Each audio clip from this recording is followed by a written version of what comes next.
You've got ideas, you've got ambition, you've got no time, or so you think. I'm Marissa Lonick, and I help busy moms with big dreams and no time.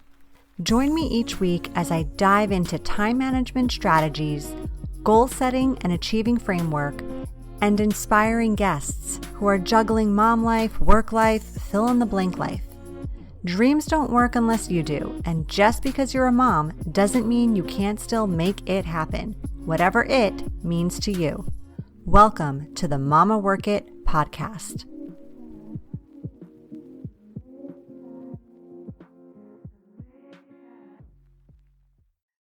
Hey, Mama friends, welcome back to another episode of the Mama Work It podcast. Very excited to have Paul Julch on the show today. Paul is a personal wardrobe stylist at his company, Urbanite Suburbanite. He believes that everyone can and deserves to have great style, no matter your lifestyle, body type, or budget. His current mantra is change your outfit, change your attitude. Whether you're venturing out or spending more time at home, you deserve to love what you see in the mirror. Paul's passion for clothing as a transformative tool, coupled with a background in fashion and psychology, allows him to have a decisive impact not only on his clients' wardrobes, but on their lives. Paul, thank you so much for being here today. I'm so pumped to be talking about this topic. Thank you so much for having me. I actually have noticed that most of your guests are women. So am I the first guy? Yes, can I just You are the first male guest. I'm even more excited about that. I have to say that I am the first male or only male in a lot of spaces based on what I do. All right, I love it. Well, let's get started. We want to know more about you. Tell us your story, a little more about who you are and how you got started as a stylist. Yep. So I have been in fashion career-wise ever since I left college, pretty much. I have over a 20-year career in fashion before I started becoming a stylist, but my specific path to becoming a stylist wasn't a direct one, shall I say. It was more driven out of circumstance. I had gotten laid off. It was actually the second time being laid off from the same company. I won't mention who, but maybe I shouldn't have gone back. But I got laid off for the second time. And at the same time, my older son was going to college. And my younger son, he's autistic, and he was going into high school. And so I really needed to get a new job, of course, but figure out something where I could have a flexible schedule. And at minimum, I could be there for my son after school, 3 o'clock in the afternoon.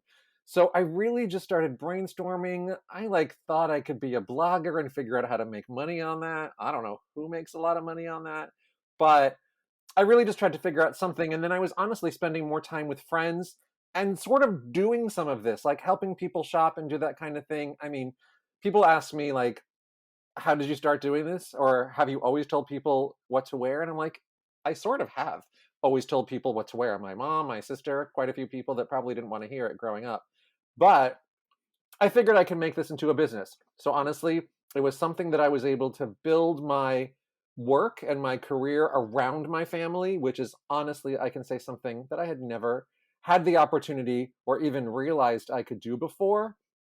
And then I just did a ton of research, figuring out what other people in this field did that I wanted to do and what other people in the field did that I didn't want to do. And I probably spent about 6 months doing research. I built my own website and just really tried to figure out how to make it easy, logical. And one of my goals is to always keep it simple. I tell people, no, it's not easy for a lot of people, but neither is it rocket science. And so that was one of my goals. And then actually it's 3 weeks from now, I will be hitting my 8-year anniversary doing this. Awesome. I feel like as you were sharing that story, you are the friend that everyone wants and needs, the one that tells you whether the outfit really does look good on you or not. I've had clients write that in a review. They're like, hanging out with Paul is just hanging out with a good friend who will give you an honest opinion about what to wear. Yeah. So, I mean, and I really like to have that relationship with my clients because it can be a very intimate process. I mean, pretty soon, and I'm talking when I see clients in person, but pretty soon after I meet someone, I'm with you in your closet telling you what you should and shouldn't be wearing. And it's even, we go into deeper conversations around body image, self image, and there's a lot of stuff in there because it's about the clothes, but it's really not about the clothes. It gets down to your relationship with yourself when you're that carefully focused on your own self image and what you see when you look in the mirror. I bet. Yeah, I bet the clothes are just kind of the surface level of what that really is all about. They definitely are. Like I tell people, yeah, it's about the clothes, but in the end, it's not really about the clothes. It's about how you can use clothes as a tool to make yourself feel better or to reach your individual goals or just to enjoy getting dressed better on a daily basis. Yeah. So, Paul, our audience here is mainly working moms, both working at home, working outside the home, and even moms who have the hardest bosses to please, their kids.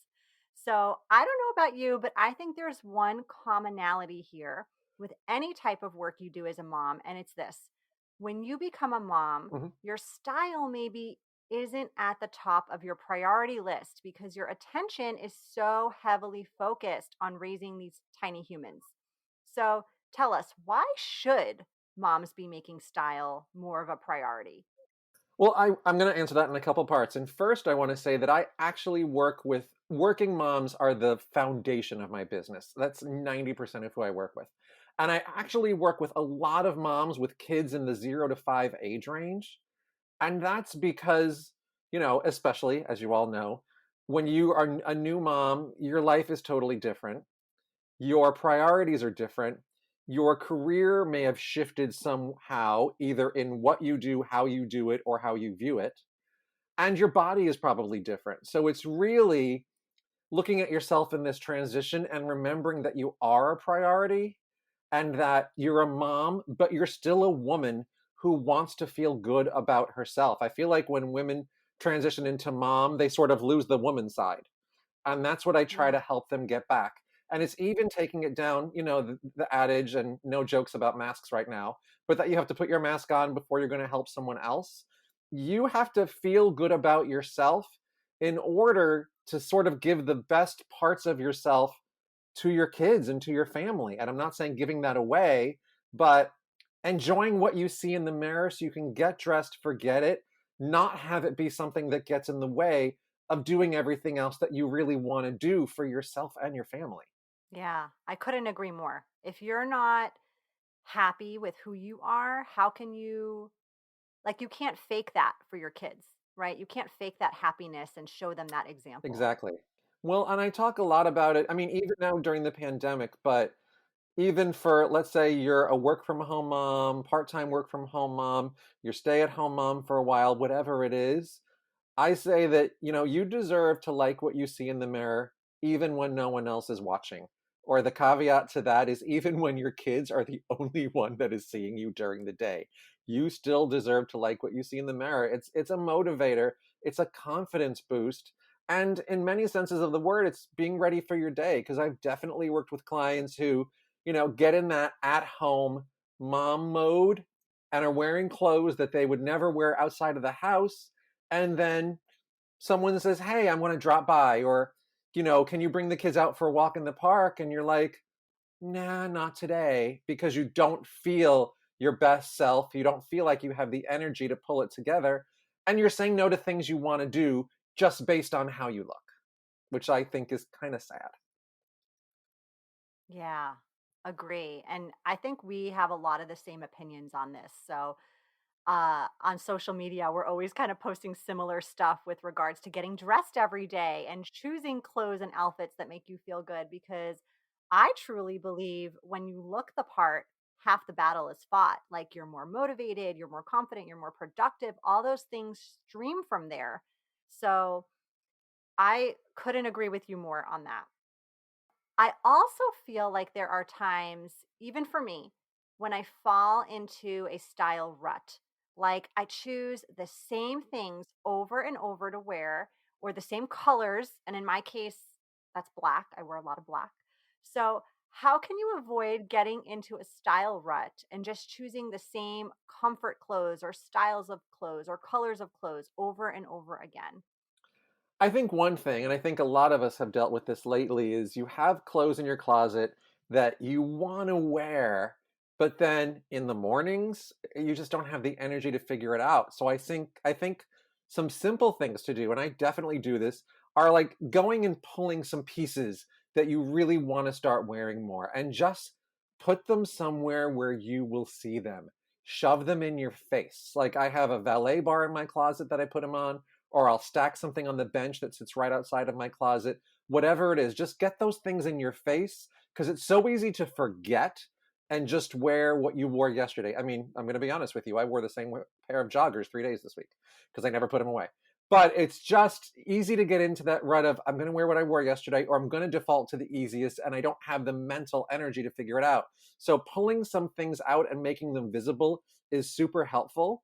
Another thing is when you have time, just pull together some outfits that you know work. And whatever way you do that, whether it's on the weekend when you have some time, throwing some things together on your bed and snapping a few photos so you remember them, or when you wear a cute outfit, snap a selfie and keep it in a file in your phone. So the only thing keeping you, or what's not keeping you from dressing in a way that makes you feel better, it's not the mental energy around creating the outfit. The outfit is already created and you just need to find it. Another thing is, I know it sounds simple, but give yourself a little time in the mornings. Like if you're structuring your mornings, give yourself 10 minutes to get dressed. That doesn't seem like a lot, but I know for a lot of us, that could feel luxurious. 10 minutes with nobody screaming for you, nobody needing food at the moment, nobody needing to get onto a Zoom call and have help, and just allowing yourself to get dressed and like what you're seeing. And another thing, and I know it sounds really simple, sometimes it's just making that decision to not default, whether it's in general or whether it's a day of the week. Like I've committed to myself to sort of get dressed, and I mean like not in sweats, I allow joggers, not in sweats, not in a hoodie, Monday through Thursday. Those are my main work days. Friday just depends upon how much work I have to do. And on the weekends, I'm in hoodies a lot. But just making that decision and committing to yourself so you don't allow it to be a yes or no in the morning. You've already committed to it that it's a yes. And that sort of gives you the motivation sometimes. Yeah. And I mean, forming tiny habits is the key to making this like a routine in your life. So it's a non negotiable. It's not even something you have to think about. No brain power needed, no effort needed almost, right? Like it just becomes your regular life in a way. Yeah, it becomes your routine and whatever, however you do it, so many people, and it just seems to make sense, like start with the pants you're wearing, whether it's leggings or joggers or jeans or some other version of stretch pants or whatever. Or I mean, I'd be thrilled with a dress or a skirt, but I'm not going to ask that much. But just starting with that, because that already gets your outfit rolling, so to speak, in a more positive direction when you've elevated what you're wearing on the bottom. And then you just decide what makes sense for you, how much effort you want to put into it, especially at home. Are you going to wear jewelry or not? And just set some of that as your new standard. And also, if you're not sure, take a few days and try it and see how it feels, and then check in with yourself for feedback. You're not committing to it every day, but you're saying, hey, this week, Monday, Wednesday, Friday, I'm going to try a little harder and see if it affected my mood, see if I had the time, see if it was worth it. Yeah, definitely. That makes sense, right? I mean, what's the worst thing that could happen if you take these extra 10 minutes for 3 or 4 days? That you look good? What's Yeah, the you worst thing? you look good, or you decide it wasn't worth it, and either way you've learned something about how you want to handle style. Yeah. All right. So, what if, Paul, what if you're a mom listening and you're like, I don't even know what my style is. Like, I look in my closet and everything I see is either yoga pants or clothes that don't fit or clothes from circa like 2010 and Forever 21. Help me. What advice would you give to these mamas on how to discover their style? I would say, and I'll chat about this at the end. I created a specific service during the pandemic for this because I realized it was a need. But for doing it on your own, I feel like the first step is always finding some kind of inspiration. Whether you're a Pinterest person or whether you collect posts in IG and Instagram collections or whatever, just start looking for pictures that in some way, shape, or form vibe with you or make you excited from a style perspective, and get a bunch of them. And after you have like 30, 40, 50 of them, and you can just like randomly over a few days just collect a bunch, look for consistencies within it, because you'll notice most people's tastes are pretty constant in that they like the same things. And see if there's common colors that you're liking, if there's common prints you're liking, if there's common shapes that you're liking, if every single outfit is based in a pair of jeans and you're a jeans person, if you like to wear heels every once in a while or you prefer to wear loafers, if you like stripes, if you like florals, like whatever it is, that's a great place to start sort of defining what your style is, not in an abstract way, but really looking at outfits and thinking, okay, there are pieces of this outfit that I would definitely gravitate towards, and then taking the time to look for what those commonalities are as sort of a step into developing what you could call a style. That's such great advice and so easy. I mean, mamas, you're scrolling the gram all the time. So just pop some in a collection, like Paul's saying, follow some accounts that Yeah. maybe inspire you in that way. So they're popping in your feed on a regular basis, right? And like it's kind of like just happening and you're not even having to search for it. It's just popping in and showing you and save those. That makes such sense. And it's so easy. I mean, why not? People so often think of style as this somewhat elusive, abstract concept. And I just like to think of it as sort of an organizational method for all the things you like and things that make you feel good that translate into how you get dressed and how you present yourself. So I think in thinking of it that way, it's not like this elusive, some people have styles or some people don't. Like, I didn't get the style gene, but all my friends did. It doesn't work that way. Anybody can feel stylish. For some people, it might be a little more work.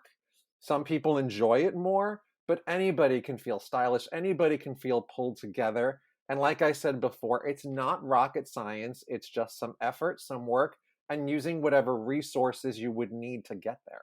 And there's not one style out there. Like I've been seeing you post a lot lately about trends and how that's not something you necessarily have to follow. Like style doesn't mean being trendy, right? Exactly. I have honestly had trends on the brain this week, which is why I keep talking about it. But trends, I don't love the idea of being trendy. I have clients say that to me all the time. And how I reframe it is, let's make you feel modern and current all the time. Because trends sort of imply buying something new all the time. And trends are what the fashion world is telling you you should, quote unquote, wear. And it doesn't necessarily mean what's right for you. So when you have sort of a clear handle on your style, which is really just a clear handle on what you like, don't like, and what you like to see yourself in, you can look at trends and say, ooh, I love that one. That totally works for me and it'll go with a ton of things in my wardrobe. Or, ooh, I don't like that one. I mean, I always bring up the open shoulder. It's like, why do I want to show my shoulders when I'm cold and I'm wearing a long sleeve shirt? So there's just trends that you're like, A, I would love them. B, I don't like them. And I think the true question is, when it's no longer on trend, will I still want to wear this? Or will I feel like, this feels so 2016, I don't want to go near it? I'm curious what your thoughts are. This made me think of the capsule wardrobe Mhm. trend that I see out there. What are your thoughts on that? Because I feel like when I see that, I'm like, oh, I can never do that.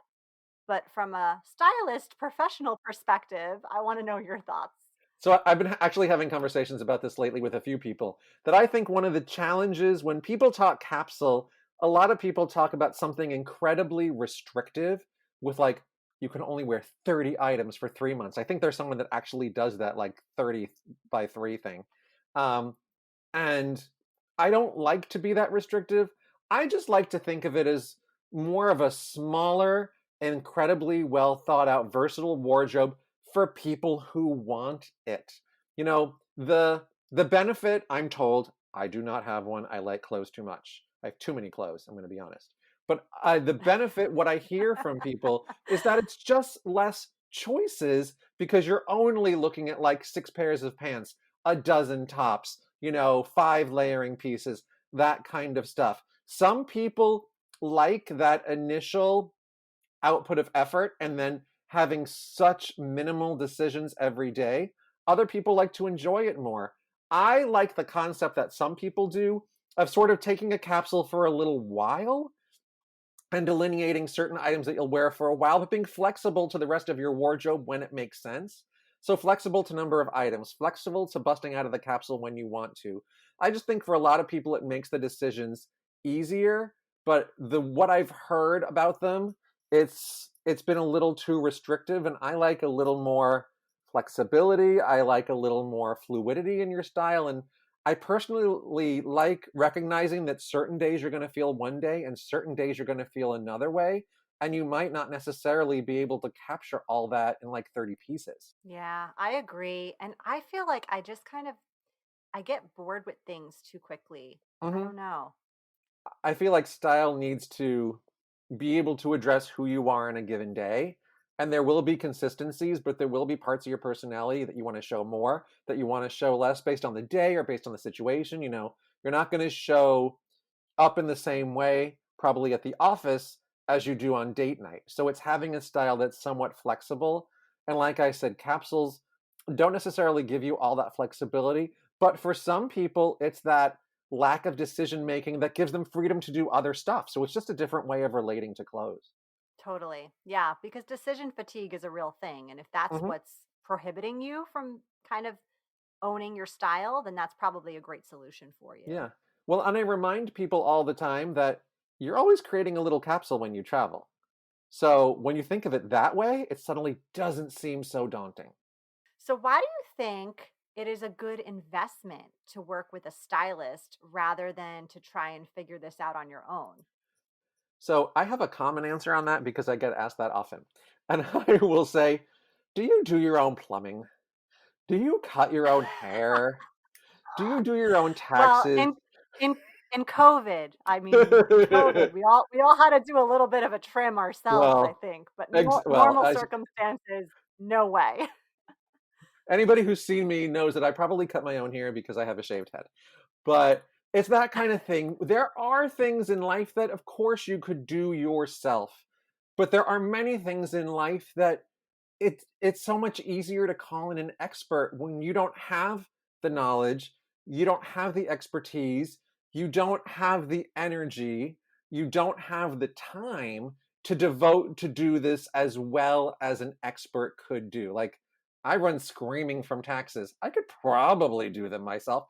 I don't want to, and I never want to learn how. Like, thank goodness for my CPA. So it's just That's the recognizing perfect example. well, it's just recognizing when there's something that you want to do better or you want to make easier, but you don't necessarily want to learn the whole doing it by yourself. I mean, literally just had a client that I got off Zoom with a couple hours ago, and I got her ready for a branding photo shoot. And she's like, I could have done this, but it would have taken me so much time. I would have bought so many clothes. I would not have felt confident in my decisions. And you were just able to make it simpler and productive and efficient. And that's, a lot of what I do. I work with people who have no idea how to do this. I work with people that have a solid style and just want to spend less time and energy getting there. So it's definitely the gamut, but it's also, I always remind, especially my mom clients, it's investing in yourself. And sort of what better investment can you make than investing in yourself? And I can almost guarantee, I do not offer a written guarantee, I can almost guarantee that this one will have really long range effects on how you get dressed and also how you feel about yourself. Sold. All right. So I love a good life hack, and I'm sure you've got some when it comes to getting dressed every day. So tell us, what are some ways to make getting dressed easier, especially for moms who are faced with so many decisions that I bet they probably feel like getting dressed should come super easy to them. What are some good tips you have? So, one thing I'm going to say that I know so many moms, and I'm going to throw myself in there too when my boys were younger, because my kids are in their 20s, that mornings were crazy hectic. removing one decision from your morning is just pulling your outfit the night before. And no one likes me to say that, but I say 5 minutes the night before saves you 15 minutes the next morning. I will also say I don't do that. But what I do, if you're not into that 5 minutes the night before, which I'm just not into, I don't know why. I don't practice what I preach a lot. But I pull my outfits before I jump in the shower. I think it's important to separate the decision of what you're going to wear from the physical process of getting dressed. It just gives you that moment of objectivity. I just take my clothes and throw them on the bed and see what makes sense. Because if you wait to figure out your outfit until you're getting dressed, you're like, well, I already have these pants on, so now I'm stuck in these pants. So what do I figure out? So you're committing to stuff as you're getting dressed, and sometimes that doesn't make the best outfit or the best decision. So, like I said, night before is great. Pre shower or just separating it from when you're getting dressed is great as well. I also love to think of outfits in terms of uniforms. And I don't mean, wearing the same thing every day. What I mean is different outfits made up of the same items. Like, I'm a big striped t shirt person. I have too many of those in addition to other things. But if you just decide Mondays, I'm just in jeans, a striped t-shirt, and like some kind of solid cardigan or solid jacket. Hey, you've narrowed down so much of your choices to a much smaller range. And you can decide, you're going to do dresses one day a week just for something different. It's that whole decision fatigue. If you can remove so many steps of the decision, it's great. And I have a strategy that I have people to do, which I alluded to before, and I call it Dress Thursdays. And what it is it's just deciding one day a week what you're going to wear. And the example I just used is saying every Thursday I'm going to wear a dress. And for you, it could be every Monday I'm going to wear black pants, or every Tuesday, Thursday is jogger day, whatever it is. And just doing it. It's that one less decision. And you're trying things out in your wardrobe that you may not be normally trying. And it's another case of try it for a while and see how you feel. Because I think so many of us, all of us, get stuck in wearing the same things, wearing things in a certain way. And that's an easy way to make decisions easier and break out of your rut a little bit at the same time. Those are awesome tips. And by the way, I am a proponent for picking out your clothes the night before. Oh, thank you, because honestly, you're rare. I get people that look at me like I'm crazy, well, regularly. But with that one, they are like, really, Paul? I'm like, oh my God, don't knock it till you try it, people. Yes, I have found that works really well for me. I don't want to be bothered with that first thing in the morning, before coffee, before my morning routine, before any of it. I just want to have it laid there for me nicely. I end up choosing cuter, cooler outfits that way. I actually Hmm. maybe choose accessories to add to it that way because I'm not trying to get it done in such a short, crazy, stressed amount of time. Like it's just one thing I can do the night before that makes my life easier in the morning. Yeah, it's just one of those super easy things. Like mornings, are not fun for a lot of us because there's a lot to do. And you're also, when you pick it out the night before, no one's going to yell at you that you changed something the next morning. Like, people feel like that's so rigid too. And it's like, no, change your mind overnight if you want to. But you've already hit the ground running. At least two-thirds of your outfit was picked out the night before. And you changed your top because you get to avoid the whole, like, oh, I thought that sweater was back from the dry cleaner. Oh, where the heck is that other shoe? Like, you avoid those things when you just do it a bit in advance, whether it's the night before or earlier in the morning than when you're getting dressed. Totally, totally. Oh, I feel like we could talk about this like all night long here, but I'm going to wrap it up and I want to move on to our lightning round. These are just Yes. fun, random questions. I want our listeners to get to know you a little bit more on a personal level. Are you ready? I am ready, but I can't say that I'm going to be rapid fire, but I'll do the best I can. That's okay. That's okay. All right, Paul, what is your guilty pleasure TV show? Okay, it's the Real Housewives of Beverly Hills and the Real Housewives of New York, and I am so intensely curious as to what the hell is going on with COVID and when are they coming back. I love that you said that. That is absolutely my guilty pleasure TV. I do not watch it regularly anymore. I have cut it out of my life. However, when I get the opportunities to watch it, that is what I binge watch to kind of like numb my life, numb my brain. Well, I'm very much into those specific versions of the franchise. I don't watch any other versions of it. Those are my ladies. I mean, it's because we're both New Yorkers, right? Exactly. I mean, and New York is literally such a train wreck. Like, a lot of them are, but New York is the most serious train wreck that nothing against longevity in TV, but seriously, 10 years doing this, some of them? I don't know. All right. What book are you reading right now? Okay, I'm someone who intends to read books all the time and I don't, so I'm gonna ask if In Style magazine counts. It counts. It sure Okay. does. Okay, good. That's often open. Okay, cool. Are you an introvert or an extrovert? I am a total introvert, which often surprises people. But I say that it's because when I am passionate about something, you literally can't shut me up. But I am currently one of those people who is concerned about how I am returning to normal life after the pandemic. And to be honest, I do have some anxiety over how do I get back to normal? Like, I've been good living in my little home, hovel, whatever you want to call it. Like, when life is really controllable right here, and I have to start like driving every day again. I don't know. This is the stuff that I'm worried about when we start going outdoors again. Yeah, I get it. I get it.